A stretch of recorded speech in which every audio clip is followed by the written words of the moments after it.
everyone, it's Kerry from Low and Life Designs. Welcome back to my channel and welcome back to another pick a pile reading. So we have pile number 1 is this pile here, and this is,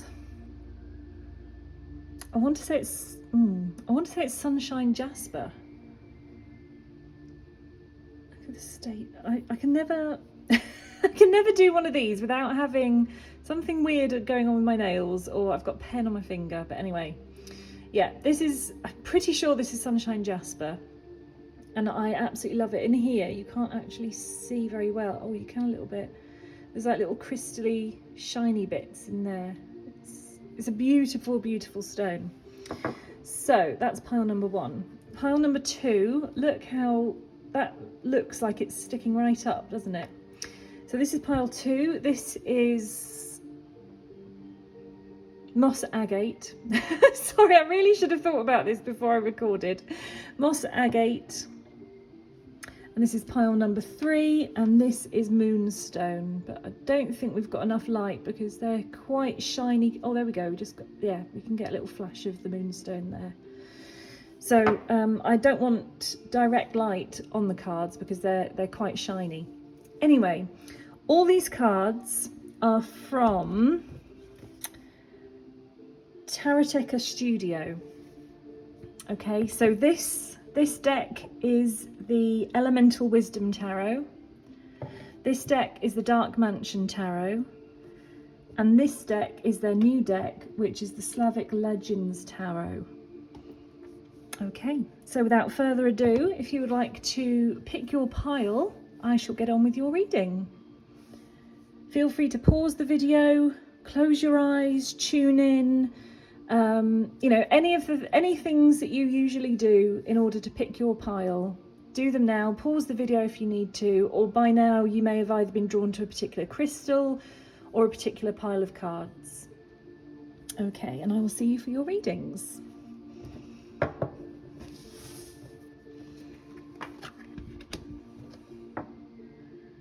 So pile number 1, this is your reading. So let me just move that back. There we go.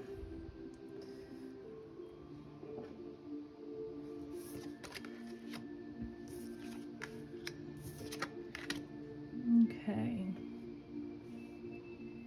Right. So in your reading, pile number 1, it looks like you've got some worries going on for you at the moment. Okay. So it looks like,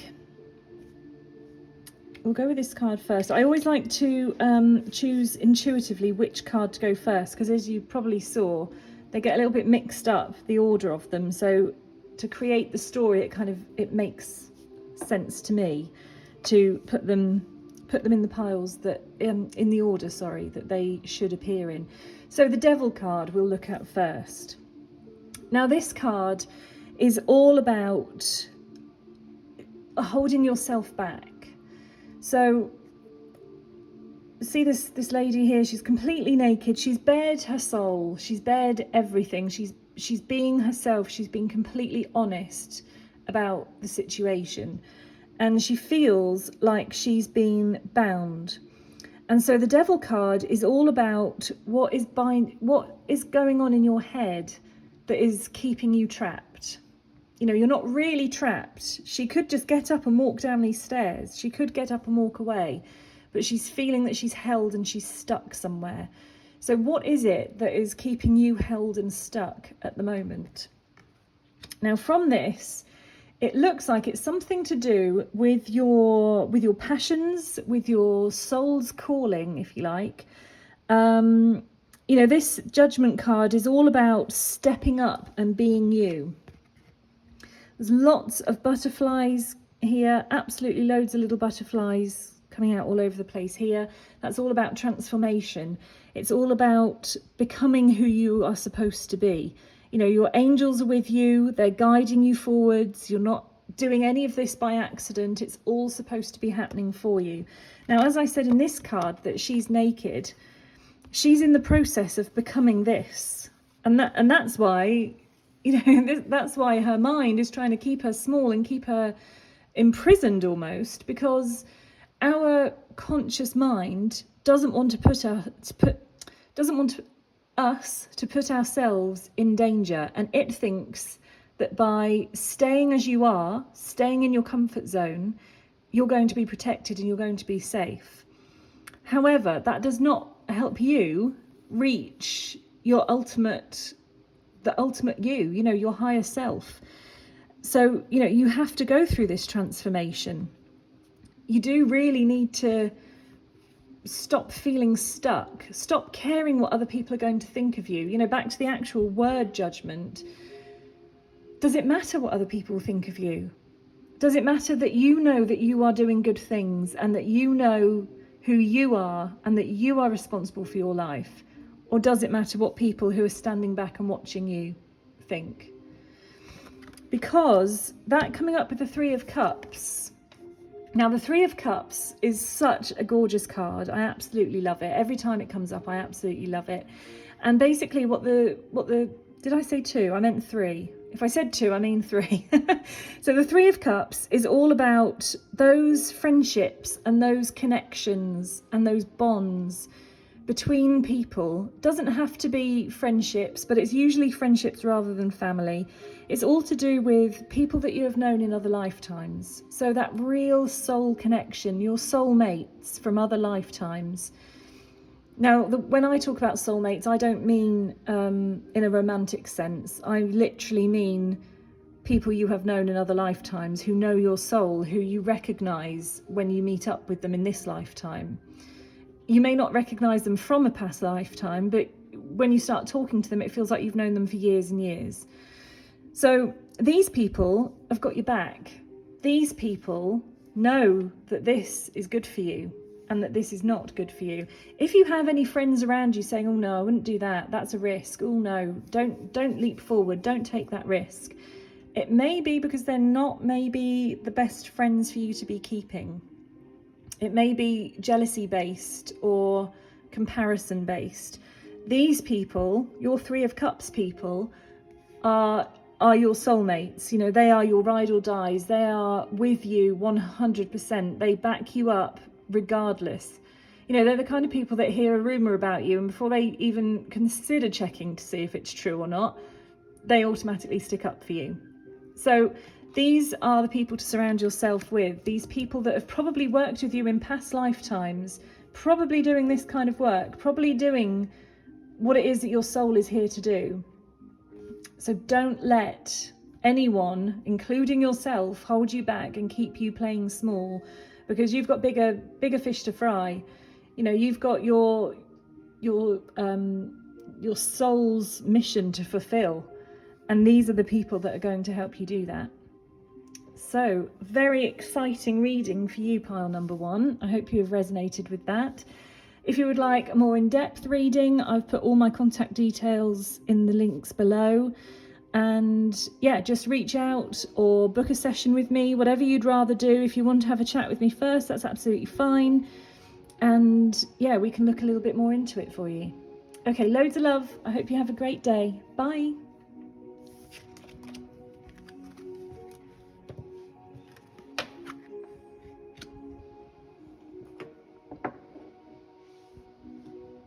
Okay, and welcome to your reading, pile number two.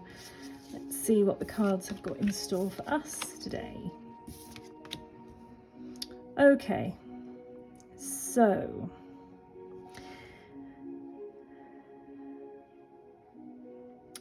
it looks like you are off on a bit of a new adventure, pile number two.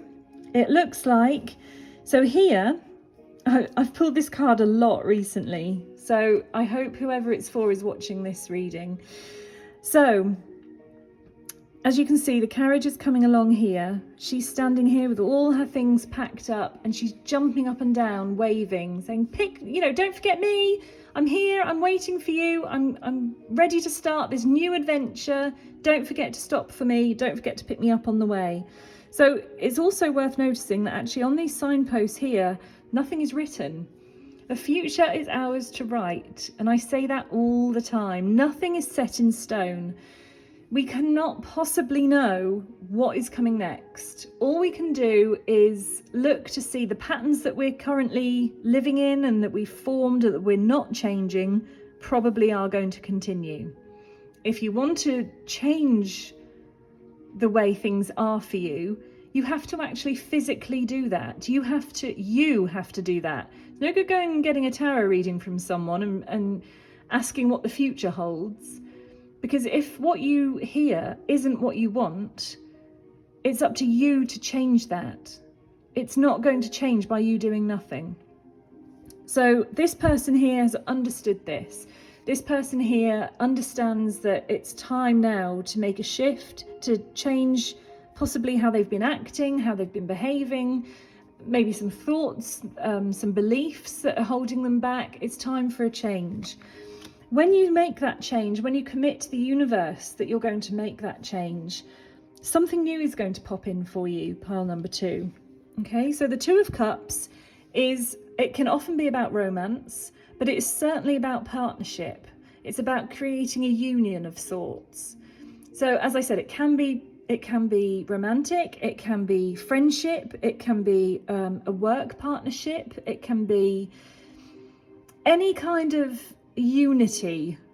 So any kind of thing where you have to like almost make a contract with somebody else. It's that kind of thing. Okay, so maybe changing some behaviors or some thought patterns. It's going to lead you into a different sort of friendship, a different romantic relationship. It's going to lead you into something that you're going to consider is fabulous and something that you have barely been able to dream of before. It's a real soulmate union. Again, it can be friendship, but it most definitely can also be romantic. Now, even though, as I said here, it is a soulmate kind of feeling, it doesn't mean that it's not going to take a little bit of work. Okay, and with the 8 of Pentacles coming up, it's time to put that hard work in. Is it the hard work of actually moving into a place where this can come in? You know, moving, it could be physically moving. You know, she looks like she's physically moving, like moving house, moving away, going on a trip. So start putting the wheels in motion. You know, there's lots of wheels going on here. Start turning the cogs. Start trying to think about what it is that you can do to change your life from where it is to maybe where you'd like it to be. What are the first couple of stages that you can think of? Make some plans. It actually looks like you may have already started to make the plans and now you're starting to put them into motion. Again, you've put your order out to the universe and now you're like waiting for it to come into you. So it could be all to do with manifesting your reading, pile number 2. But it definitely looks like some kind of union, friendship, romantic, business, whichever one it is, it's on its way to you. But you do have to put in the work on your side as well. Do not expect to just say, I want to meet my soulmate and live happily ever after. Don't say that and then just sit back. Say that, if that is what you want, say that and then put your side of the bargain, you know, your side of the hard work in. So I hope that's helpful to you, pile number 2. Now I do personal readings. I will link on my website and everything below. I'm also live on Facebook every weekday morning if you would like to pop over and see what the reading for the collective is for the day, see what the energies are saying about things that day. Sometimes really personal readings come up and I have people messaging me saying, oh my gosh, I think that was for me because... and sometimes that does happen. You know, it's whatever your guides are trying to get you to see in any way possible. So yeah, I hope if you do tune into those, I hope that you find those useful. Okay.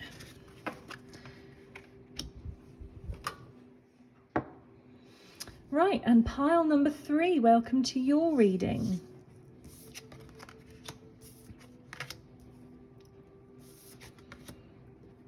Okay, right. I'll just take a minute just to look at them, to absorb them, to see what's going on. Okay, right. Okay, so 8 of coins. This means that you're working hard on something, and I get the feeling it's something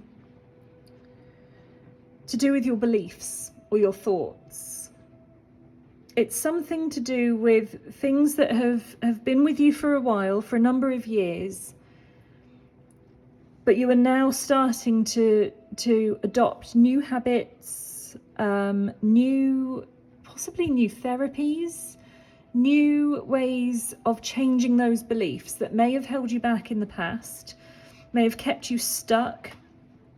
You are now working on those and you are starting to change them. So that is absolutely just so good, pile number 3. Well done for you recognizing that and actually taking responsibility of it, because a lot of people are just like, oh yeah, that's just how I am. I'm like that. We don't have to ever be like anything that we don't want to be like. You know, everything is a choice. So it does look like you're really starting, you know, you've had all the years back here of being the same. And now it's making more sense. Look at all the tools. You have now found all the tools that you need to change. So it might be that you've trained in a certain therapy, or you've sought out somebody. EFT is really coming to me, emotional freedom technique. So if you haven't looked into that, it's an absolutely fabulous way to change our beliefs and release emotions. And it really is fabulous. I've done a lot of work on myself, on my own self-development and training with EFT. And it's the most interesting tool, very clever. But whether it's that or not, you are definitely picking up lots and lots and lots of tools and techniques in order to help you battle with these limiting beliefs that you've been struggling with for years and years. Excuse me. And with the Tower coming up, this is showing me that you may not have wanted to change. You may not have realized you've needed to change, but something has popped into your life and it's almost caused you to change. So whether it's another person that's come into your life and you want to be a better person because of that person, it could be a child, it could be a romantic relationship, it could just be some kind of opportunity that's come to your life and you think, I need to step up, I need to get on top of my game here. You know, I need to be the very best that I can be in order to accept this new phase of my life. It's very, very guided. You know, this God here is controlling the lightning that's hitting this tower. It was designed to, whatever it is that's happened has been designed to make this happen, for you to cause this shift and create the new you. So it's nothing bad, but it might have been a bit of a shock. It may well have been a shock and something very unexpected, but it is very, very guided. You know, your guides, your angels, your past loved ones, your ancestors want you to do this work because ultimately it's going to make you happier. And that's all anybody wants. You know, love and happiness is the goal, isn't it? And I do think once you have done this work, you will be so much happier. This is the Knight of Coins, and the Knight of Coins is very calm, he's very reliable, he's very loyal, he's trustworthy, he's everything that you would ideally want in the on-paper version of your ideal partner or your friends or your family or anyone in your life. So maybe things have been a bit chaotic for you. Maybe you have been chaotic and you're learning now the tools in order to cope with the chaos that could well be within your mind, within your life, within your mind. But I'm really getting like this part of the card is really sort of sticking out to me. So I feel like it is something to do with the mind. So I'm not saying about mental illness, but I do think, you know, limiting beliefs have held so many people back, including myself, until I started doing the work. But you've been given the tools, and it's just so guided. It's very, very guided, and you will become this all-round good guy or girl. You know, it's a male here, but it doesn't have to be talking about a male person. It's the attributes in the court cards. It's the attributes that we're talking about. So that loyalty, that passion, that slow and steady wins the race is what comes through with the Knight of Coins. So be calm, but be proactive. Right, so pile number 3, that was your reading. If you would like to book a personal reading with me, a private reading with me, I'll have all my details below. I also go on live every weekday on Facebook and do pull a few cards for the collective about the energies to expect that day. All kinds of things pop up in that, so it's always very interesting. And that's kind of where I share my daily news as well, about where I'm appearing doing readings, if I've got any special offers on, all of that kind of good stuff. So it'd be great to see you on one of those if you're around. And if not, I hope you've enjoyed the reading anyway and that you've got something out of it. Thank you ever so much for watching pile number 3, and I will see you soon. Bye.